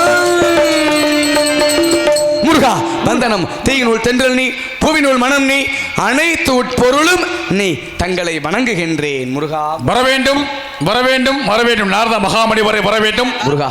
தங்களுடைய வரவு நல்வரவாகட்டும். அருமையான பாடல், ஆழ்ந்த கருத்துக்கள், அனைவரையும் மயங்க வைத்த இசை. பார்ப்புகளும் பழனியிலே பங்குனி தேரட்டும், அதை பார்த்து மகிழத்தானே இங்கு கடல் போல் கூட்டம் இருந்தது. எப்ப இருந்தது? அப்பொழுது நாடகத்தை ஆரம்பிக்கும் பொழுது ஆமையா இருந்தது. இப்ப மக்களுக்கெல்லாம் கொஞ்சம் நம்மளுக்கு இதுதான் இல்லைங்களா, போதும் போதும், இந்த கூட்டம் போதும் நமக்கு இல்லைங்களா. ஆமா, அந்த நாடகத்துக்கு நம்ம வந்த உடனேயே அதை பின்னாடி பேசுவோம், அதெல்லாம் பின்னாடி பேசுவோம். காரணத்தினால நல்ல பாடல், அருமையான பாடலாக இருந்தது. சரி முருகா. உங்களை வெறும் வாய்ச்சோட ஒரே இருக்கலாமா? முருகா. இசை கடவுள். ஆமையா. என்ன 7 இசை நாடகம் முத்தமிழுக்கு முதல்வனி முருகப்பெருமான் இல்லைங்களா? ஆமையா. ஆக தங்களை இசை வடிவாக வரவேற்று மகிழ்ந்த காலத்தால் பார்ப்போம். கொடுங்க.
தங்களை சந்தித்ததில் பெரும் மகிழ்ச்சி.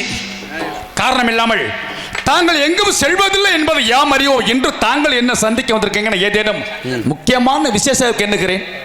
முருகப்பெருமானே, இன்று நேம சிஷ்டையை முடித்து பூலோக மார்க்கமாய் வேள்விமலை சாரல் வழியாக வருகின்ற பொழுது வேள்விமலை சாரலில் அற்புதமான ஒரு கனியை கண்டு வந்துள்ளேன் முருகா. வேள்விமலை சாரலே வருகின்ற வழியில் அற்புதமான கனி சொல்லிட்டீங்க. கனி, அந்த அற்புதத்தை உலகம் அறிய சொல்லுங்க. இதோ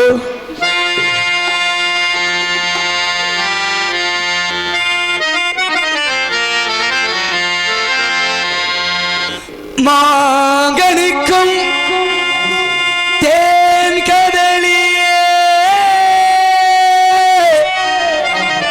வள்கனிக்குமே இனிக்க ஒரு பூங்கனியை கண்டு மனம் பூரித்தே முருகா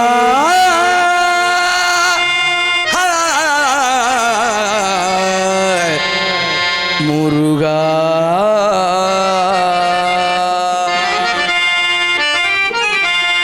மான்கணிக்கும் தேன் கதளி மான்கணிக்கும் தேன் கதளி வங்கணிக்கும் வங்கணிக்கும் மேலினிக்கும்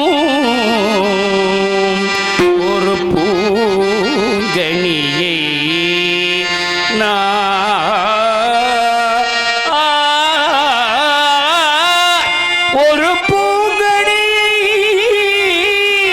ஒரு பூங்கணியை கண்டு மனம் பூரித்தே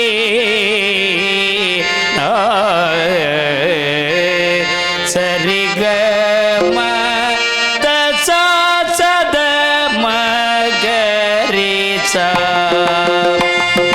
பூங்குயில் பாடிடும் காதினில் கேட்டது தேவி உன் திருமணமோ நாயகன் கை தொடருவோம் அந்த நாடத்தில் பெண்ணிடவும் இன்பத்திலே ஏழு சுடம் மங்கை உன்னை காணும் மனம் சுவைக்கும் இனிக்கும் திகைக்கும் மனத்தினில் இன்றைக்கு ஏன் இந்த ஆனந்தமே இன்பத்தில் ஆடுது என் மனமே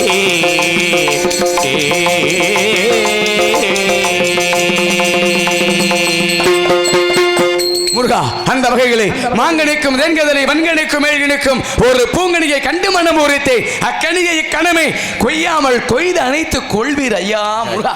கனியுடைய பெருமைகளை கேட்கும் பொழுது முருகா மிக அற்புதமாக கூறியதை பார்க்கும் பொழுது அந்த கணிப்புல சில விவரங்களை தெங்களை கேட்டு ஆசை காரணமாக தாராளமாக கேட்டு தெரிஞ்சுக்க ஆசைப்படுறேன். கேளுங்க, கேளுங்க. அதன் காரணமாக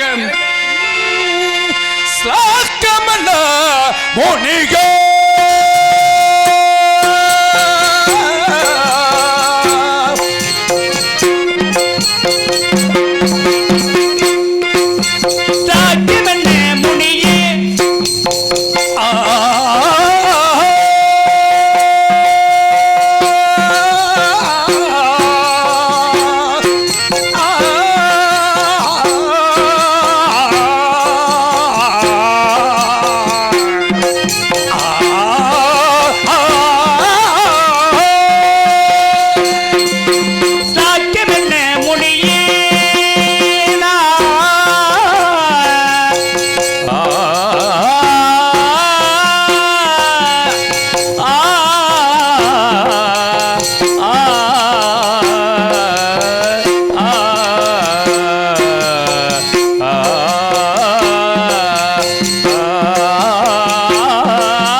ஒரு கனவா கைக்குட்டை காதல் கடிதம் எழுதிய உறவா நாணம் தொடவில்லை இடையில்லை ஏனும் இனி எந்தும் வரவில்லை ஐயர் வந்து சொல்லும் செய்திதான் வார்த்தை வருமா கண்ணுக்குள் 100 நிலவா இது ஒரு கனவா கைக்குட்டை காதல் கடிதம் எழுதிய உறவா சண்முக பிரியன் என்னும் தைரியமா இனிய சங்கீதத்தில் உமக்கு இணையாகுமா சண்முக பிரியன் என்னும் தைரியமா இனிய சங்கீதத்தில் உமக்கு இணையாகுமா பச்சிகள் கண்ணால் பச்சிகள் கைகால் பறந்தோடு மகள் பச்சை முருகா பச்சிகள் கண்டாலே பறந்து ஓடிவிடும் காரணம் நல்ல விஷயம் நாரதா மகாமணி வர முருகப்பெருமானே தாங்கள் கண்டு வந்த கணித உட்பொருள் நான் தெரிஞ்சுக்கலாமா முருகா தங்களுக்கு தெரியாத விஷயம் ஒன்றுமில்லை சரிங்க. தாங்களிடம் விளையாடி பார்க்கவே இந்த கழுகாசலம் நாடி வந்துள்ளேன் முருகப்பெருமானே அடியன் கண்டு வந்தது கனியே கிடையாது கண்ணி வள்ளியத்தான் மாப்பிள பார்த்துட்டு வந்து எனக்கு ஆரம்பத்தை தெரியுங்க உங்களுக்கு தெரியாது ஏன்னு கேளுங்க முருகா இங்க பாருங்க இந்த உலகத்திலேயே மா வாழை பழம் சொல்லக்கும் முக்கணிகள் தான் உலகத்திலே சிறந்த கனிகள் ஆமையா அந்த முக்கணிக்கு மேல இன்னைக்கு கனி என்று இதுவரைக்கும் ஒரு கனியும் கிடையாது அந்த முக்கணிக்கு மேல இருக்கிற கனி நீங்க சொன்னீங்க பாத்தீங்களா முருகா அப்பவே தெரிஞ்சுக்கிட்டேன் அது வந்து கனி அல்ல ஒரு கன்னி அப்படிங்கிறது முருகா இருந்தாலும் என் மாப்பிள்ள உங்களை நான் பார்த்திருக்கேன் முருகா ஆதியில கொடுத்த வாக்கு பாதியில நிக்குது அமிர்தவள்ளி சுந்தரவள்ளி என்ற இரு பெண்ணுக்கு தாங்கள் வாக்கு கொடுத்தீங்க அமிர்தவள்ளியை தெய்வகான என்ற பெயரிலே திருப்பரங்குன்றத்தில் வைத்து திருமணத்தை முடிச்சாச்சு இளையவள் சுந்தரவள்ளியை பார்த்துட்டு வந்திருக்கேன் சரி வரேங்க எங்க வள்ளியை பார்க்கறதுக்கு இரியா என்னங்கய்யா பொம்பளை புள்ளன்னு சொன்ன உடனே அவ்வளவு அவசரமா வேற முருகா அன்னவளை தாங்கள் திருமணம் செய்ய வேண்டும் எப்படி ஆனால் இக்கோலத்தோடு சென்று வேறு விடக்கூடாது எக்கோலத்தை செல்ல வேண்டும் முருகா அன்னவளோ வேடுவனத்தை சார்ந்தவள் நீங்கள் ஒரு வேடுவராக மாறி ஒரு மானை துரத்தி எப்படி போகணும் எங்க சொல்லி முருகா காட்டுங்க வேடுவராக மாறி எப்படிங்க ஏய் லட்சி ஏறா அம்மாடி. வேடுவராக மாறி இப்படி நின்னு கேளுங்க அப்படியே சங்கி சங்கி அப்படியே இல்ல போய் போங்க லோலாக்கு டால் டப்பிமா கண்ணி கங்கம்மா ஓ இடுப்ப சுத்தி வளைக்கி பாருமா அவ்வாறு தாங்கள் துள்ளி துள்ளி சென்று அன்னவளை திருமணம் செய்து எனக்கும் இந்த நாட்டு மக்களுக்கும் நல் ஆசி தரவே பாத்தீங்களா நம்ம நாரத வேஷம் போடக்கூடிய சின்ன ஒரு இளைஞன் வயது மிக மிக இளைஞனாக இருந்தாலும் கூட செந்தில்குமார் அவர்கள் அந்த அபிநயத்தோடு நான் ஒரு சொல்லுங்க ஒரு விஷயத்தை அதான் மதிப்பு கூட்டுதல் சொல்லுவாங்க பாத்துறீங்களா அரிசியை 1 கிலோ ஒரு படி அரிசியை வித்தா அதுக்கு ஒரு விலை அதே அரிசியை மாவா ஆக்கி விட்டோம்னா அதுக்கு ஒரு விலை அந்த மாவை பணியாரமா இட்லி செஞ்சு அதுக்கு ஒரு விலை அதை நீங்க பிரியாணி ஆக்கி செஞ்சு விட்டீங்கன்னா அதுக்கு ஒரு விலை ஆக அரிசிங்கிற ஒண்ணுதான் அதோடைய மதிப்பை கூட்டும் பொழுது கொஞ்சம் கொஞ்சமா அதோடைய மதிப்பு கூடிக்கொண்டே போகுது அது போலவே ஒரு விஷயத்தை சொல்லும் பொழுது அந்த மதிப்பை கூட்டி சொல்லணும் இல்லைங்களா ஒரு பெண்ணு நடந்து போறோம் அப்படி சொல்ற காட்டிலீங்க மயில் போல நடந்து போன சொன்னா அது ஒரு அழகு அந்த வகையில தாங்கள் சொல்லக்கூடிய அந்த விதம் இருக்கு பாருங்க அந்த அபிநயம் உங்கள்கிட்ட ஒரு ஆட்டம் அந்த இதை நான் பார்க்கிறேன் வாழ்க்கை நீடூழி வாழ்க்கை உங்களுடைய புகழ் திக்கட்டும் ஒழிக்கட்டும் நான் சென்று அண்ணாவில் சந்திக்க வேண்டிய நான் பார்க்கிறேன்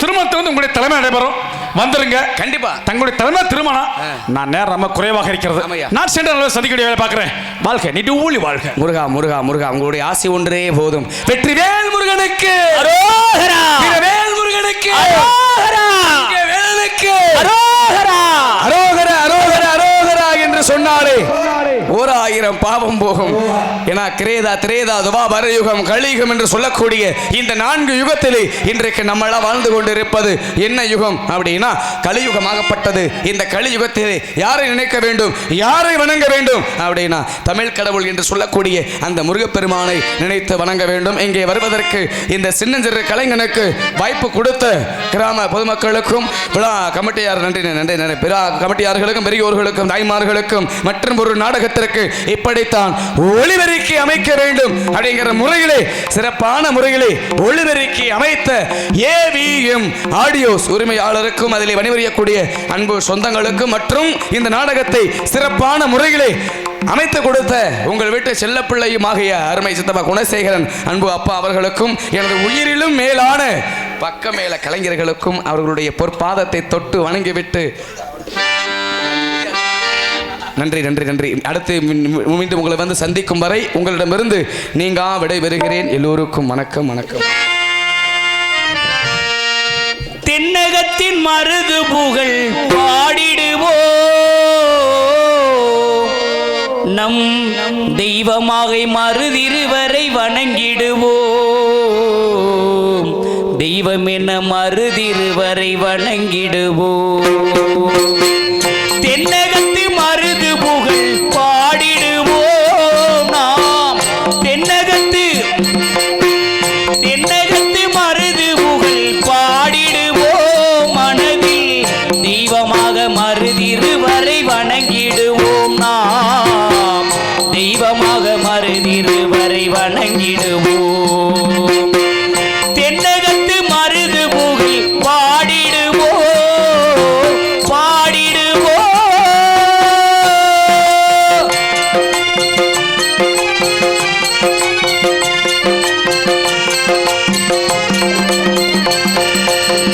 பொன்னாத்தாள் பழனிசாமி பெற்ற பிள்ளையாம் எங்கள் போர்க்குணம் கொண்ட எங்கள் தங்க தங்கமா. பொன்னாத்தாள் பழனிசாமி பெற்ற பிள்ளையாம் எங்கள் போர்க்குணம் கொண்ட எங்கள் மருதிருவர்களாம். நன்னான முக்குளத்தின் தலைவனாம். நன்னான முக்குளத்தின் தலைவனாம். இந்த நாடே வணங்கிடும் சிங்கமா. தென்னகத்து மருது புகழ் பாடிடுவோம் பாடிடுவோம்.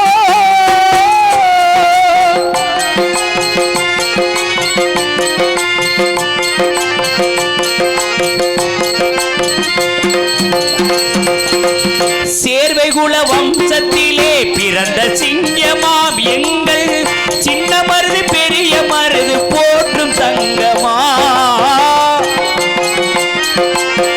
சேர்வைகுல நமது சேர்வைகுல வம்சத்திலே பிறந்த சங்கமாம் எங்கள் சின்ன மருது பெரிய மருது போற்றும் சிங்கமா. மண்ணாண்ட வம்சம் எங்கள் தலைவனா. மண்ணாண்ட வம்ச எங்கள் தலைவரா.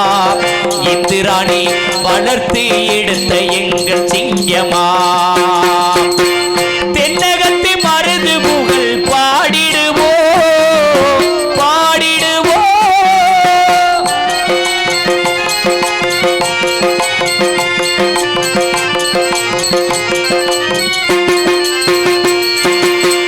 ஓடி வந்த ஊமத்துறைக்கு அடைக்கலம் தந்தார். அதற்கு உயிரை தானமாக மருதும் கொடுத்தார்.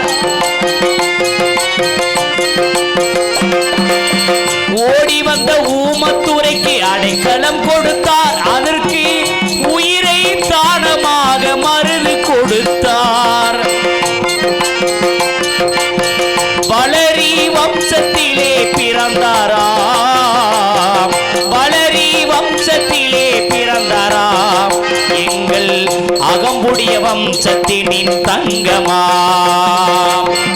தென்னகத்து மருது புகழ் பாடிடுவோம் பாடிடுவோம்.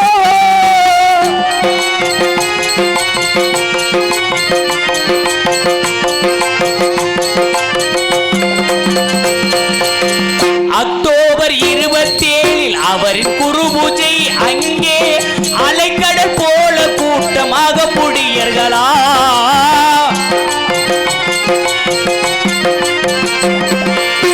அக்டோபர் 27 அவரின் குரு பூஜை. அங்கே அலைக்கடல் போல கூட்டம் நமதாக புடியர்களா. பொங்கலிட்டு பூஜை வைத்து வணங்கிடுவோம். பொங்கல் வைத்து பூஜையிட்டு வணங்கிடுவோம். மாமன்னர் மருது புகழை என்றும் வணங்கிடுவோம். மாமன்னர் மருது புகழ் என்றும் வணங்கிடுவோம். தென்னகத்து மருது புகழ் பாடிடுவோம். மனதில் தெய்வமாக மருதிருவரை வணங்கிடுவோம் நாம். தெய்வமாக மருதிருவரை வணங்கிடுவோம். தென்னகத்து மருது புகழ் பாடிடுவோம் பாடிடுவோம். நன்றி நன்றி நன்றி.